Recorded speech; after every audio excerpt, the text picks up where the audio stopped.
Hi, how are you today? My name's Heather, and I've been through a lot in my life. And I watched a Dark Brandon video the other day where there was this man on there named Scotty Boom, and he's some right-wing guy, and he was talking about women's value. Ironically, I guess not really ironically, but one of my friends, I was talking about some of the things that had been done to me and that I had been through in my life. And he said that, women had value, and that's part of the reason why things were the way they were, and there was some jealousy about women's value and thus the control and stuff like that. When I was in college at the University of Nebraska-Lincoln, I had this friend that I had been friends with since my freshman year. We lived on the same dorm floor. Never had any problems with him, never had any reason to suspect that he might be the kind of person that would essay you. He invited me over for a party one night, and he told me that women have all the power. I didn't think too much about that other than I don't know what you're talking about. I don't feel like I have all the power. I just thought I didn't understand what that meant to him, and that it was a cultural thing among men, that we are withholding something from them. And this Scotty guy is talking about our value being sex, and that we're the gatekeepers, and that we have to maintain that value. So then I'm thinking about that guy from Nebraska my senior year who said women have all the power, and he apparently was resentful of that, and I thought people like me were so bad because we were doing that kind of thing to him when he was entitled to so much more, that he put something in my drink. And I woke up on the floor of his room under attack. Man, I was in bad shape after that. I tried to get help. I went to the school counselor. I told her I couldn't concentrate, and I couldn't.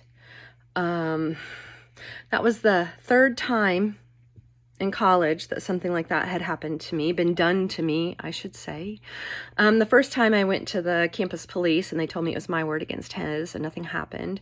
The second time I didn't go to the police, because why would you if you're going to be treated like that and humiliated? And I didn't with this guy either. I have since gone to the police, but of course, did it really matter? I don't know. Anyway, so I dropped out of college. Years before that, really the first serious essay against me was when I was 15, and it was my neighbor. He went to a Catholic all-boys school, and two other kids from my school, one an evangelical son and one a preacher's son. And I didn't know anything when I was 15. I thought all SA was what people did to you when you were outside walking at night, or you get abducted at the gas station.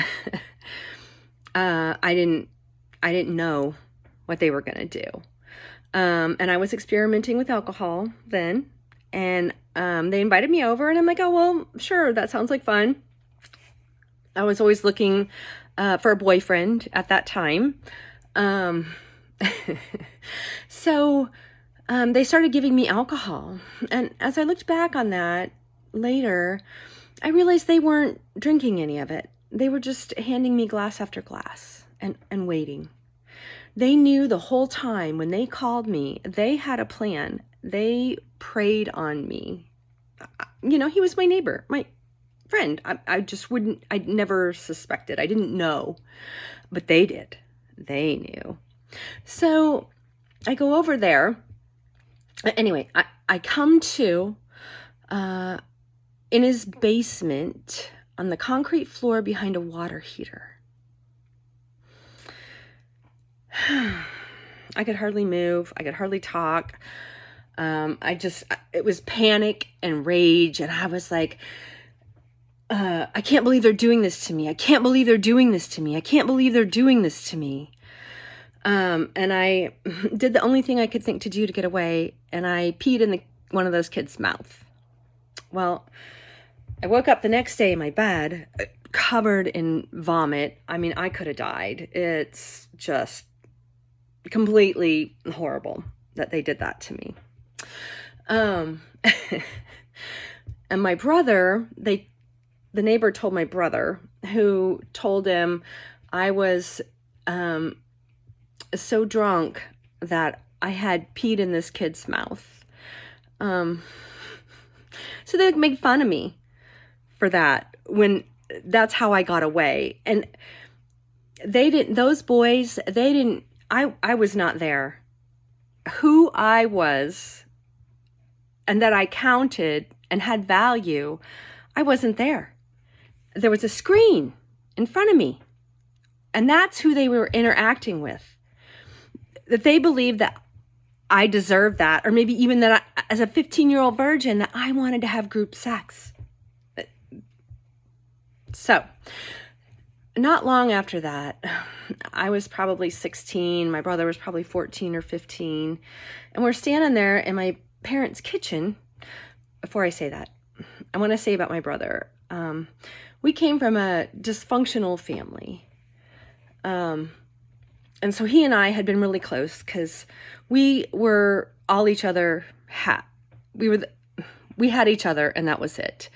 We spent a lot of time together. We liked each other. We had a lot of fun. There was never any issues where I was less than and he was better or anything like that. We played outside. We went swimming. We watched stupid movies. We played video games.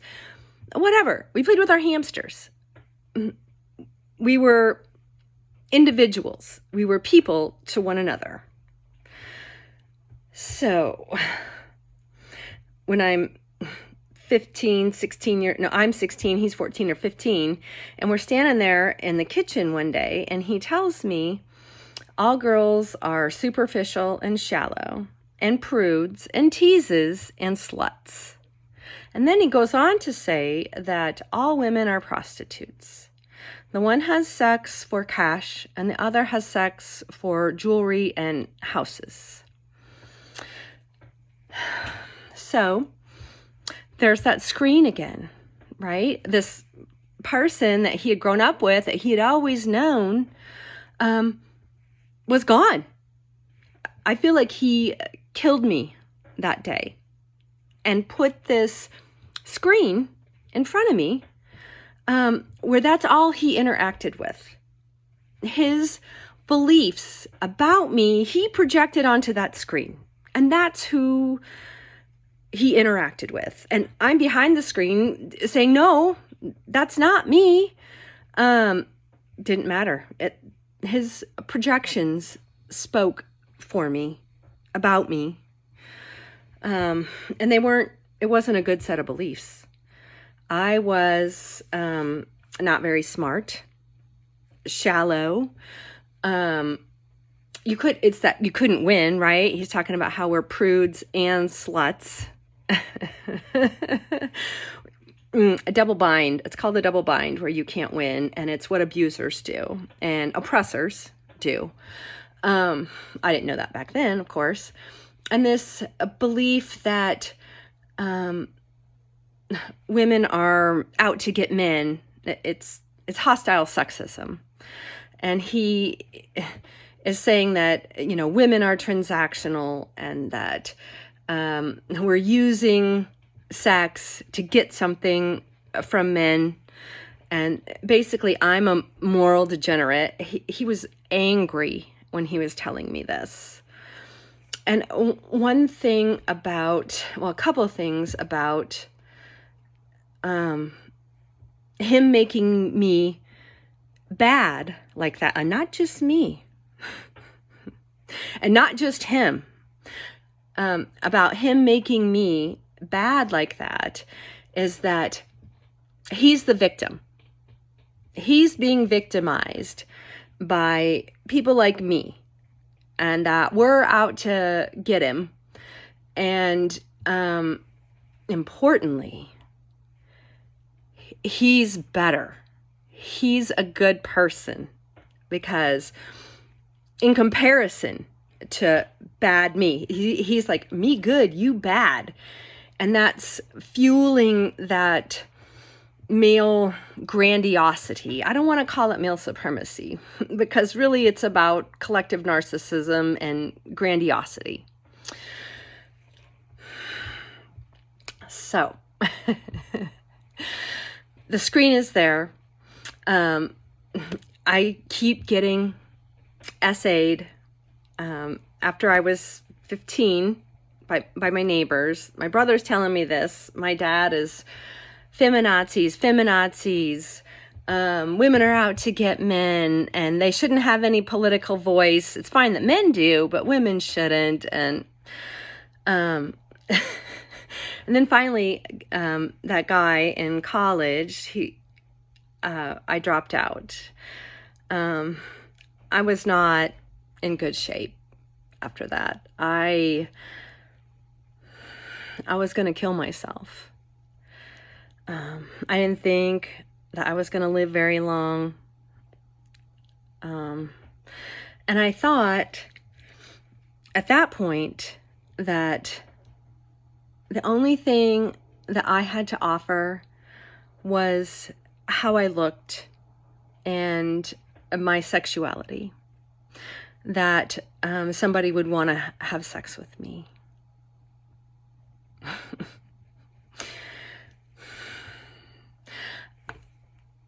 I feel so bad for me of back then, that I got the message so clearly that my value was my sexuality. And so listening to Scotty say that, and that's, it's still going on. Nothing, hardly anything important has really changed. And, Scotty's mad, of course, just like my brother was, about his idea of who myself and others like me are. And probably you, because almost none of us are the way that they say we are. I mean, it goes way back too, right? Like, don't scream like a girl, don't throw like a girl, don't cry like a girl. What they said about us back then wasn't true. I know lots of boys who screamed, cried. Boys aren't allowed to cry. If we don't cry, there's something wrong with us. Just all these external expectations that are thrust on us. And importantly about that stuff that was going on in elementary school is you're less. You're still less. They're better because they're not like you, whatever they say you are. That screen, man, it is a fucker. It's everywhere. It's so hard to get away from. It's so hard to be seen as a person with all of that going on. And when Scotty was talking about those things, I don't think he had any idea of the consequences to real human beings about being seen like that, having those beliefs speak for you and placed on you, over you, covering you. That's what's meant by objectification. An idea is a thing. A belief is an idea. I mean, truly, this guy has objectified us, and it is very harmful. I don't ever want anybody to not be treated like a person, to not be seen as a person. Which is why I'm saying this. So, oh yeah, my value. I do not see my value as being